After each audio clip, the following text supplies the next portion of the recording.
La lèpre, une maladie qui reste mal connue sous nos cieux, mais qui continue de se propager dans un silence étourdissant.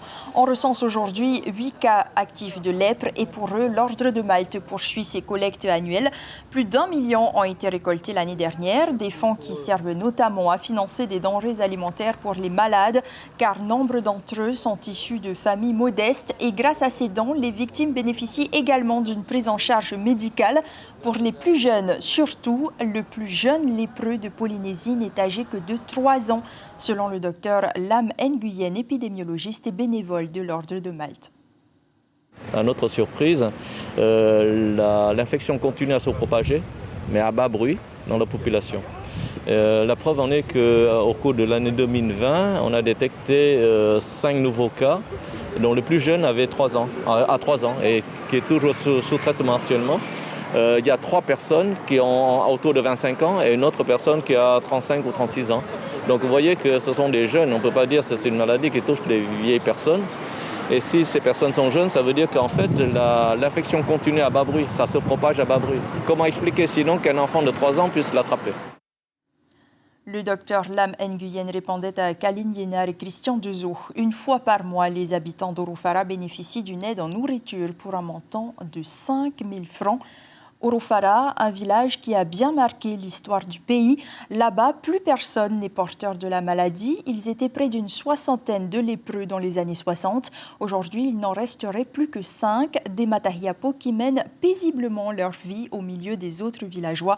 À la veille de la journée mondiale, Orofara nous ouvre encore ses portes avant une rénovation totale des lieux. Stéphane Ratino, Hubert Yao.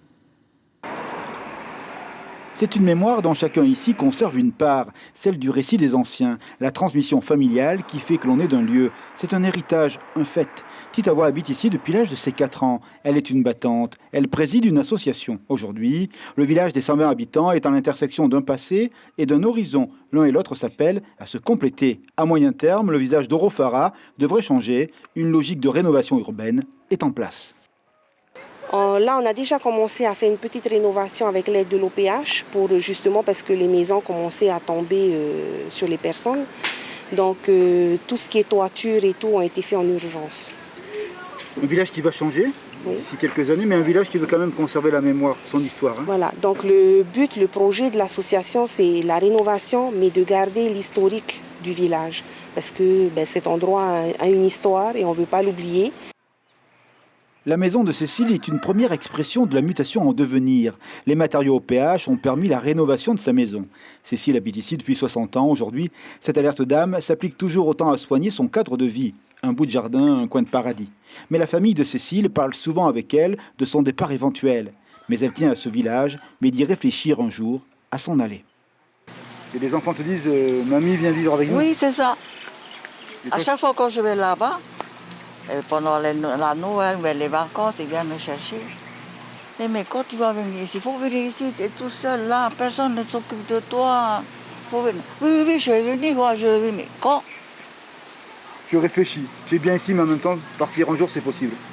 Je sais pas, je suis comme ça, quoi. Je sais pas, aller ou rester. Orofara regarde l'avenir, mais l'idée d'oublier le passé n'est pas à l'ordre du jour. Écrire le futur est aussi une question de savoir d'où on vient. 3 générations issues des anciens malades résident encore au village.